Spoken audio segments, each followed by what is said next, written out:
everybody, this is Kelly from Fuze Magazine, and I'm sitting here tonight in Johnson City, Tennessee with Johannes from Avatar, and I have been wanting to interview them for probably a year now. Finally got the opportunity, and we are going to get started here. All right, first question. How long does it take you to put your makeup on? Oh, not very long, maybe 10 minutes, 15 minutes, like the whole, the whole thing, our routine usually nowadays is like pretty strictly 1 hour before the show we start getting ready, start putting on our smelly clothes and changing it, and that also include having time for some actual warm-up. So I don't know how nowadays big a portion the face paint on that is, but I don't know, slab on foundation, draw a few lines, maybe 10 minutes, I don't know. Awesome. Not long anymore. I was expecting it to take a lot longer than that. It did in the beginning. You just figured out I started to prepare myself 2 hours prior to shows before, because while learning and figuring it out. Because the first time we put the face paint on was for the Black Walls music video, and I didn't do that. So then we had shows after that, and I had to learn. So, but nowadays it's easy. I don't need a couple of hundred sometimes. So it's easier every time, huh? Yeah. Now, y'all's shows, major theatrical performances. What made y'all decide to do the show instead of just standing on stage, play music? There's a bunch of different reasons, and there are many layers to it, I guess. Today, the main point is that we feel like being in a band, as opposed to just being purely a songwriter, or being purely a musician, as you would have been if you were in a symphony orchestra, or maybe a jazz group, or or just recording, just a recording musician, or whatever. The thing that we are doing, being in a band, being in a heavy metal band, we treat more as concept art, and everything goes together. And just as writing a song is an artistic outlet, so is performing it live and visualizing the music. And then, but it goes back to always, we are a bunch of people who admires, great entertainers in this. Everything from, I don't know, when I was 5 and saw pro wrestling on TV, and, then, I don't know, Michael Jackson and Kiss or whatever, all these things. So it was always there, in me, this longing for, the performance and the visual side of it as well. It's always been there. Then it just took a couple of years for us to figure out what our performance was about. Now, tonight, I haven't got to see the Queen of Blades. So, where did you come up with the idea for that? Sadly, the stage tonight is not wide enough. We'll still have the same set list, and it's going to be good anyway, but it's something... Because, what we're talking about here is that we had this... we brought a certain stage production with us this time. Yeah. And that has been... that we've been able to use plenty of times, but not always. Like we always, whatever stage we play on, we try to always maximize what we can do with it. And sometimes that has included this Queen of Blades opening. But sorry, your question was where we got it from? Yes. Where did you get the idea from? That was a drunk drummer sitting doodling things on napkins in a bar, and then writing the rest of us, showing his indecipherable blueprints for this. No, but he developed the idea with a lady, Michaela Magnusson, who's doing also stage clothing these days. And I don't know, just so you have the details of his train of thought, we would have to ask him. But the whole thing is this, I know, the pompousness of the song, the religious undertones of it, like that song is a particular one because where lyrically comes from such a nerdy place, honestly, but what it deals with still is mythology and science fiction mythology, and this whole, I don't know, shiny silver flamboyant priesthood vibe to it, and this larger than life persona. It comes with it's just a great fit. And again, it comes with that for this album we toured plenty in the States and just cannot do. And we came back this time. As we came back, we broke some new grounds. This was our first full month of headlining we done over here. But so but still, we don't want to come back and do the same show over Exactly. and over. You see bands doing that, and we're not fans of that. Of course, you're gonna play the Let It Burn, Smells Like a Freak shows and stuff, at least most of the time. But around that, just they want to build some, the balance between unique experience and the good old stuff that people want to hear the most. Like, I don't know, I seemed like Sabbath, of course, and I remember on a festival in Europe like 10 years ago, I was really happy that they did this medley of some songs that I guess Ozzy couldn't sing anymore, but the riffs were there, and that medley was great, and that odd treatment of it. But if they would have skipped on Paranoid and Children of the Grave, I would have been very sad. So it's about the balance. Now, you talked about before you have had dealings with Bryce from Hell's Apollo. Yeah. How did you go about? I have seen him perform during your show in Jacksonville, Florida. Yeah.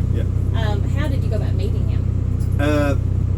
He used to bring some of his people over to do a European festival circuits, and mainly his main source of income and partnership was with a festival in our hometown at the time, Metal Town. Mm-hmm. They had their tent. They were there for the duration of the festival every day, doing a bunch of shows. And through that, he got to know our, I guess she would be called a stylist at the time. She did a bunch of things with us, Anna. And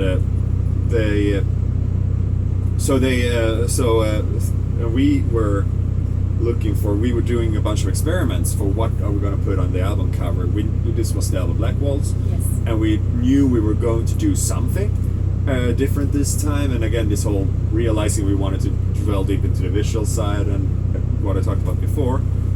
And one idea we had was to put me in a lake of fire, because maybe that one would be called Let It Burn. Why not? The fire's fun. And we didn't like the idea of Photoshop and so on, so we needed an actual lake, an actual fire. And through that, Anna met him because of Metal Town, him being in Sweden. We stole him for 2 days or so. To come to my family's summer house and be our pyrotech for a photo shoot where it lit me on fire. So he just happened to be in Sweden, really. And he stayed in Sweden for another week, less than a week, and we decided, like, on the spot, let's do a music video, because this is a perfect fit to this song that at the time was just called The Waltz Song. We didn't have a title for it yet, even though it was recorded and mastered and everything.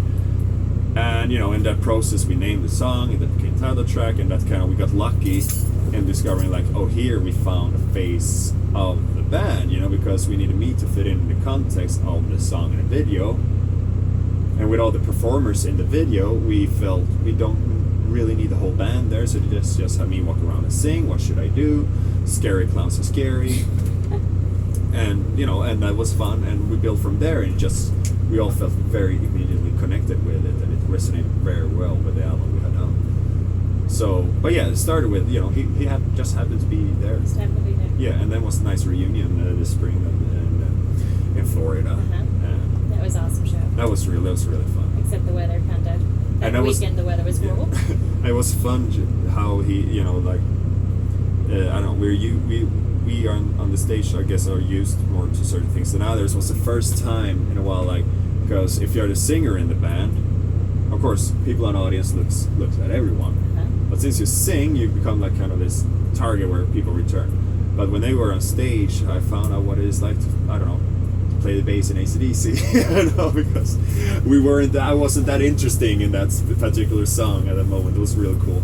But it was, that was how he played into that song. Mm-hmm. That was awesome. All of it was really cool. Now, question, back in Sweden, do you all have different jobs before you started playing? Or yeah, and sometimes when there's time, we still do here and there. I don't live in Sweden anymore. I moved to Finland with my girlfriend. But yeah, there are day jobs sometimes. Less and less time for that. Well, I have done teaching in kindergarten, stuff like that, and working camps with kids in need of special care and stuff like that. I've been changing lots of diapers and teaching math. Awesome. Now y'all are going to hit Russia for the first time in November. Yeah. how do you think you're going to be? Have you been accepted there music-wise? Have you been able to keep up with how your music is doing over there? Or I heard good things, but we know very little. For instance, I don't even remember what it's called, but those little things that with the rest of the world you can follow, for instance, like Facebook statistics. If I remember correctly, most Russians, they have their own like domestic version of that is the bigger community, and we're not there. So for instance, that is hard to measure. As far as I know, our album, Russia being, big chunk of where most people in Russians live, is, because they're part of Europe, and we have a European release, so we should be around. There has been an interest to bring us over, and on European shows we meet Russian fans here and there, so there should be someone waiting. I'm sure there will. It sounds, that, like I said, there's an interest in bringing us over, and it's a first-time experience for us. It's a very different place, I guess. But every place is a very different place, and then you get used to it. So it's going to be interesting. Now, do you have another album in the works? Yeah. How long until that one comes out? When it's done, it's done. We're aiming, the plan and ambition is to record this fall or winter, and we're in the middle of writing, and some things feels really interesting and cool about it. Like I don't know, it's gonna be, the concept will run deeper this time. We all, again, everything about connecting music with the visual, lyrically, and just how many further steps you can take that. We're walking even further down that road on this one.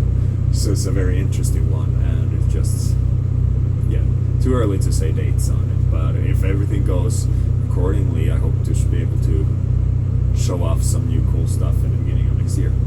Now, who does most of the writing? It's a mix. Lyrics is 99.99% me. But that final part that makes it 100 is always important, where comes with feedback from the band and stuff. And musically, it's everybody can contribute with riffs, and I do some.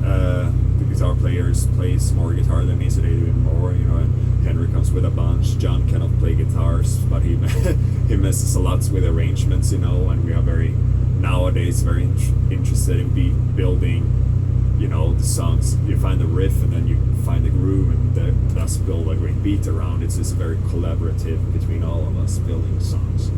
Now, have you ever played around with someone else doing vocals? No. Well, we have like backup guest vocals on older albums and stuff like that, but as in a duet or anything, nothing going on at the horizon at this time. It's something that could happen whenever it would make sense to do it. Now, what kind of music? Y'all started this band, 2001? Yeah, John and Johannes started 2001. I joined 2002. Henrik and Simon was with us for a bunch of years. 2003. Tim, right after Christmas 2011, but we have known him since like forever before that. Now, what music did you grow up listening to? For me, it was, initially, I guess my first time I became passionate about music, as I can remember, was classical music. Through my parents, I wanted to be a conductor when I was 4 years old. And after that, also, a bit of Michael Jackson, and then because the environment I grew up with,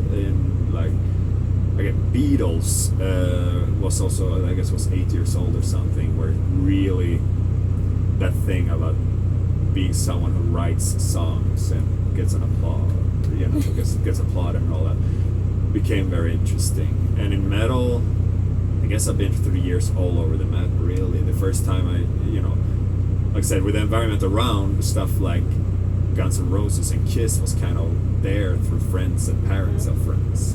And my discovery was kind of like Black Sabbath, and my big brother already had Metallica albums, and I didn't want to be like him, so I dwelled into Megadeth. Euthanasia was the first album I bought with my own, allowance. And then also through my big brother came the most important, like now I stopped cutting my hair, was Halloween and My Guardian.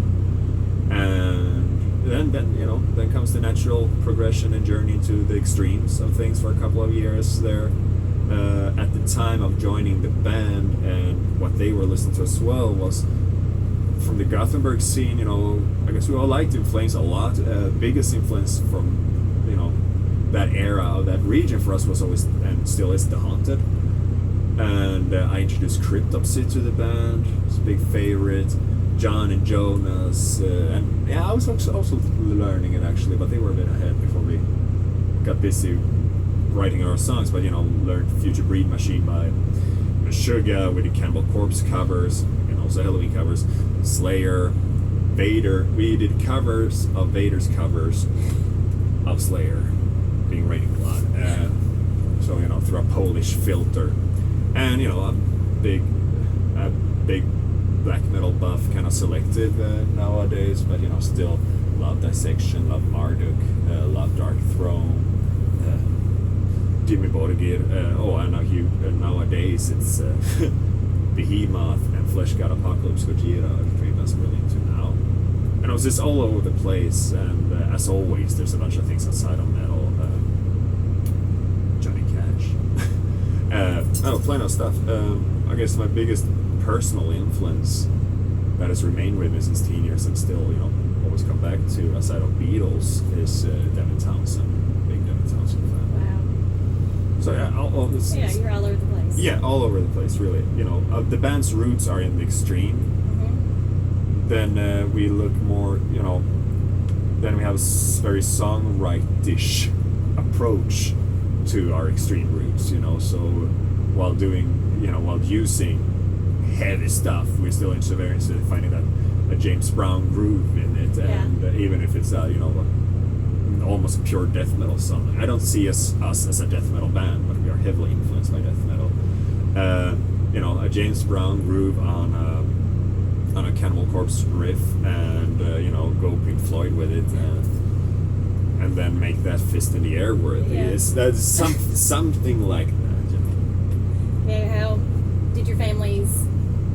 Do they support you? Yeah. Or have they supported you the whole time when Absolutely. you got into the Yeah, stuff, or? Some healthy questioning has been there, like with every career choice a child makes when they're 12, and but support has always been there, and all our parents gladly come to concerts and stuff. I think the only one who really shares taste in music with his son is Tim's dad, actually.